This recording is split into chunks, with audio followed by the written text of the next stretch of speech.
All right, chapter 1 to 3 is posted, and now I'm working on chapter 4 and 5. Let's go.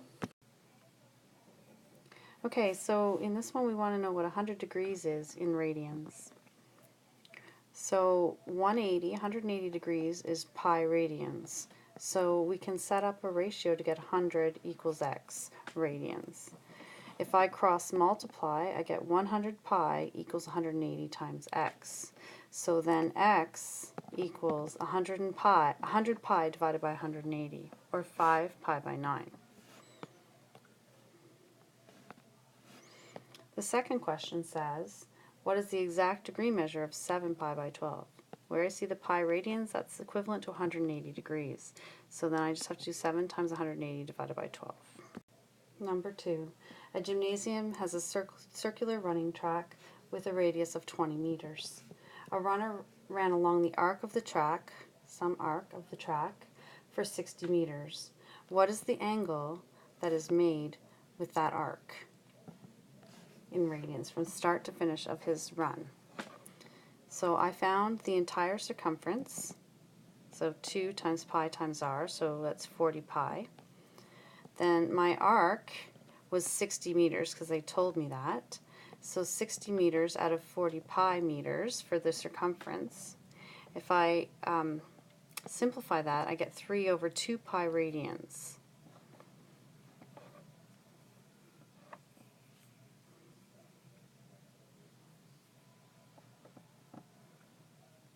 When I multiply it by a complete circle, so this is the fraction of the circle that they want, and a complete circle is 2 pi, or complete rotation is 2 pi.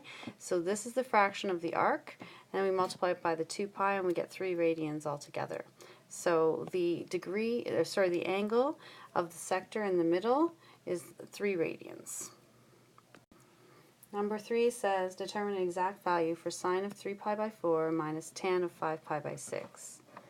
I drew a separate diagram for each of these. 3 pi by 4 can be shown here in the second quadrant, which leaves the related angle of pi by 4 here, and our special triangle of 1, 1, root 2.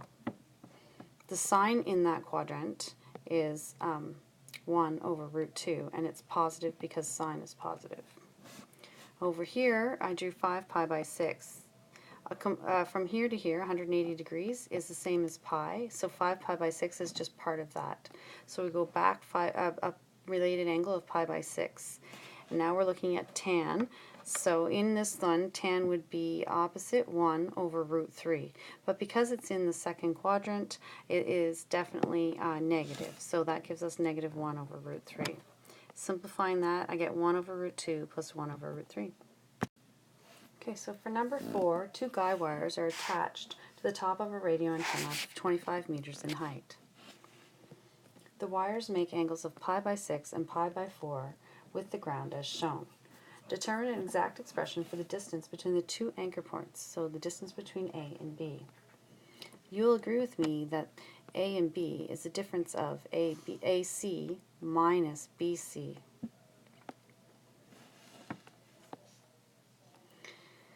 We know that the tan, if we're looking at the big the big triangle, the tan of A, or pi by 6, is 25 over AC, that whole length. And then the tan of pi by 4 is equal to 25 over BC.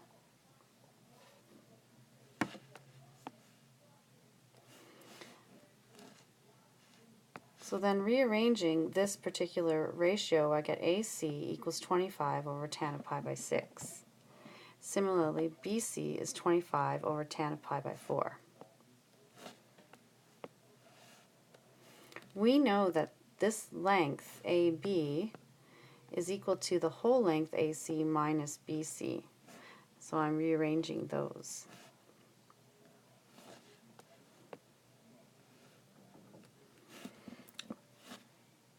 Figuring out that tan of pi by 6 is 1 over root 3 and tan of pi by 4 is just 1, I end up with this ratio, 25 over 1 over root 3 minus 25. And rearranging that, I get 25 root 3 minus 25.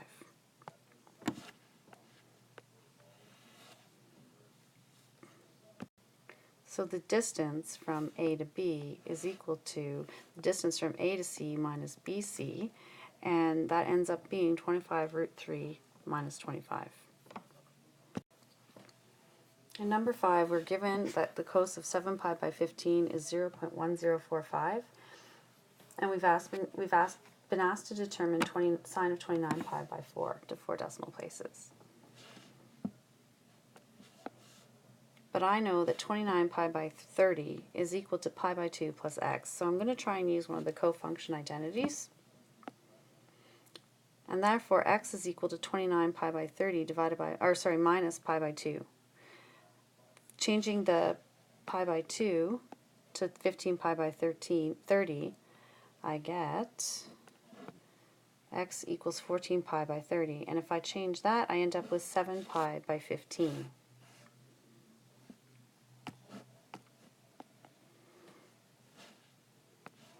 If that's true, then the sine of some pi by 2 plus x, which equals 29 pi by 30, is equal to the cos of whatever the x was. So whatever this x is, and that happens to be 7 pi by 15. So the sine of 29 pi by 30 is equal to the cos of 7 pi by 15. Therefore, the sine of 29 pi by 30 is equal to that, which is equal to 0.1045, which is where we started. Good luck. We know that sine y is actually equal to cos of pi by 2 minus y. And if that's true, then cos of pi by 2 minus y must equal cos of 3y. And if that's true, then the pi by 2 minus y must equal to 3y. Rearranging, I get pi by 2 equals 4y. Divide both sides by 4, and I get pi by 8 equals y. Okay, so in number 7, we've been told that sine A is equal to 12 over 13. And the first thing I did was draw the diagram to make that true. It was also told it was in the second quadrant, so that's how I knew it was there. If I put the opposite over hypotenuse as 12 over 13 because it's sine, then my last side then is 5. So using Pythagorean theorem I can figure that out. Cos B was in the third quadrant, and it's equal to negative 4 over 5. So adjacent over hypotenuse needs to be 4 over 5. If that's true, then the other side will be 3. Now, using this identity, we've been asked to find the sine of A plus B. And the identity is sine A plus cos B plus cos A sine B. Let me say that again. Sine A times cos B plus cos A times sine B. So now I just use these triangles to fill in these values. So sine A was given up here, 12 over 13. Cos B was given, negative 4 over 5. Then cos A would be the adjacent here, 5, over the hypotenuse here, 13. And cos will be negative there. So I need to change that to a negative. There we go. And then cos A sine B. So sine B would be opposite, so 3 over 5. And again, because it's in this quadrant, it will be negative. And then we just find the answer to this particular solution, which I'll let you finish on your own. Okay, number 8 is about a ski chalet. And we need to show that the height of the ski chalet, this height, is equal to 5 sine C times 1 plus 2 cos C. I'm going to say that this length here between these two triangles is m. So the whole length here is 5 plus m. So what I need to do is get an expression with h equal to a bunch of stuff. So let's see what we can do here. In this small triangle, this one, the m, the 5, and the little c, I'm going to use the sine law, and I'm going to write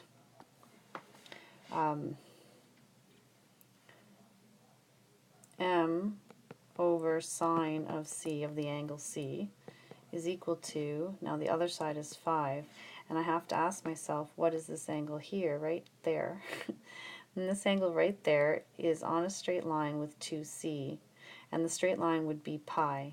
So the bottom of this expression would be the sine of pi minus 2c. Just cross multiplying, I'm going to get the expression that m, the length m, is equal to 5 sine c over sine of pi minus 2c. That's the small triangle. Now, using the bigger triangle, I'm going to just use the SOHCAHTOA to figure something out. So I'm going to say sine of 2c is equal to opposite over hypotenuse equals the h over the hypotenuse. And the hypotenuse is the 5 plus the m, so m plus 5.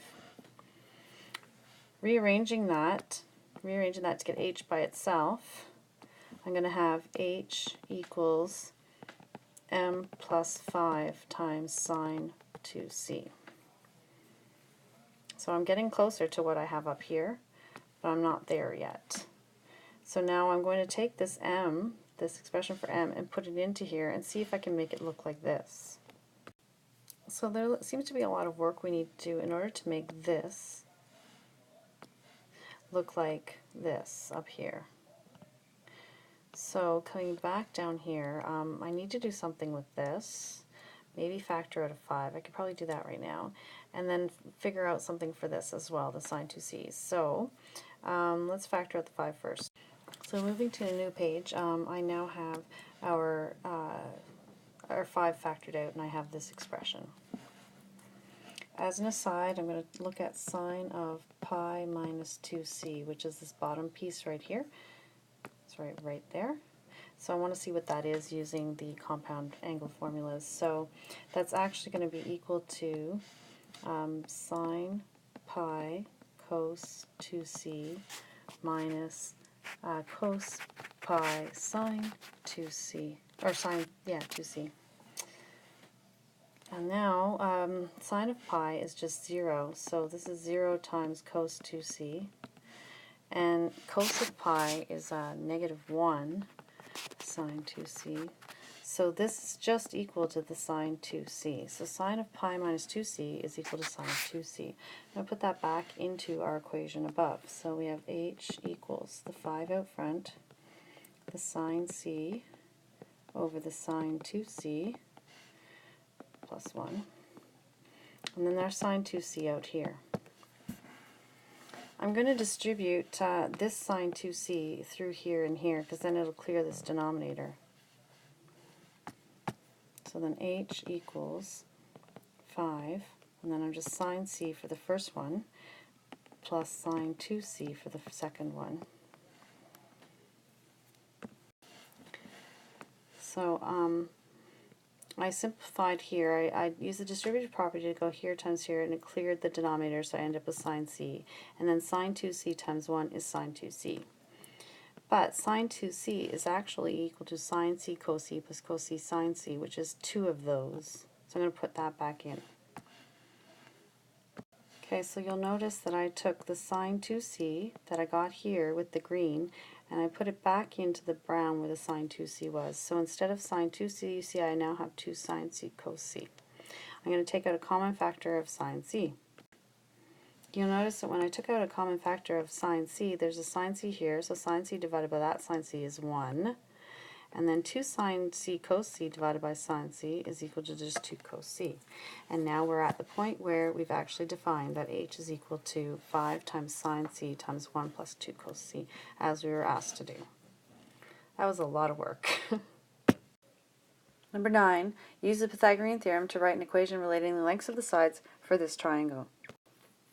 Alright, so it's tan squared x equals sine squared x plus sine x over cotan x squared.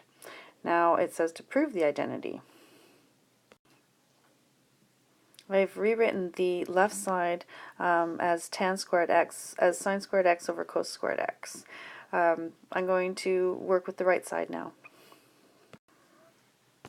Working with the cotan x on the bottom, that ends up being, well, this is squared, the top is squared and the bottom is squared, so the top ends up being sine squared x over, and cotan x is cos squared over sine squared x, so that's rewritten like that. Looking at this fraction here, it ends up being sine squared x divided by cos squared x over sine squared x, so I'm going to flip it and multiply, so sine squared x over cos squared x. Rewriting, I took out, you notice a common factor of sine squared x here and here. I took that out to the beginning, so this sine squared x divided by this sine squared x equals 1. And this term divided by sine squared x leaves me with the sine squared x over cos squared x. Now I'm going to find a common denominator. The common denominator for cos squared x and this 1 will be cos squared x, which means the 1 has to be multiplied by cos squared x on the top. So on the top I now have cos squared x plus sine squared x, and that is an identity that's equal to 1. So if the numerator is equal to 1 right here, then I can write it as sine squared x times 1 over cos squared x, which of course is just sine squared x over cos squared x, which equals the left side, which means I'm done. Yay! In number 11, we need to prove that the sine of x plus y times the cos of x minus y is equal to the sine x over sec x plus cos y over cosecant y. So I'm going to start with the left side. Sine x plus y, using the sum formula, right here I end up with sine x times cos y plus cos x times sine y. This particular formula will be on your exam, so you don't have to memorize it. Okay, now looking at cos x minus y, that translates into cos x cos y plus sine x sine y. Now I'm going to use the distributive property to multiply each of these things out. See the next page for continuing. I'm back. So I did another page because I wanted to do it on paper, and I wanted to use some color coding to show you what I was thinking. So using my laser pointer here, I used the sum formulas for each of these, and I got that. So I think that's where we were last time. And I started to use the distributive property. So now I'm using the colored arrows to show you what I've done. So the first one is the green one. So sine x cos y times cos x cos y. So it's a green arrow, and that's here. The red arrow is here, so that gives me the red multiplication. And then the blue one is underneath, and then the orange one. So this is what I have now in all these multicolors right here. I rearranged these because I noticed that this has a sine x cos x, and this has a sine x and cos x. So I put those two together, the green and the orange. Similarly, the red and the blue have a sine y cos y, so I put those together, figuring I could factor by grouping. So looking at the green and orange, those terms have a common factor of sine x cos x. Both of them have it. And then these ones have a common factor of sine y cos y. So I've common factored out the sine x cos x, and inside I have a cos squared plus sine squared y. And because they both have y's, I can apply this formula where they're equal to 1. Similarly, looking at the blue and the red, they have a common factor of sine y cos y, and I'm left with cos squared plus sine squared x inside the brackets. And again, cos squared plus sine squared, as long as this angle x and x is the same, then we can say that that's equal to 1. So both of these square brackets are equal to 1, so I've placed them here and here. So then what I'm left with is, because this is just multiplied by 1, sine x cos x plus sine y cos y. That's my left side. And that looks pretty nice. So I'm going to work the right side now. The right side we started with sine x over sec x plus cos y over cosecant y. So I'm going to use sine x, sec x is just 1 over cos x, plus cos y. Cosecant y is 1 over sine y. Making my division explicit by flipping and multiplying, I can see that it's sine x times cos x over 1, and then cos y times sine y over 1, which of course when I simplify that I end up with sine x cos x plus cos y sine y, and therefore my left side equals my right side. Thank you.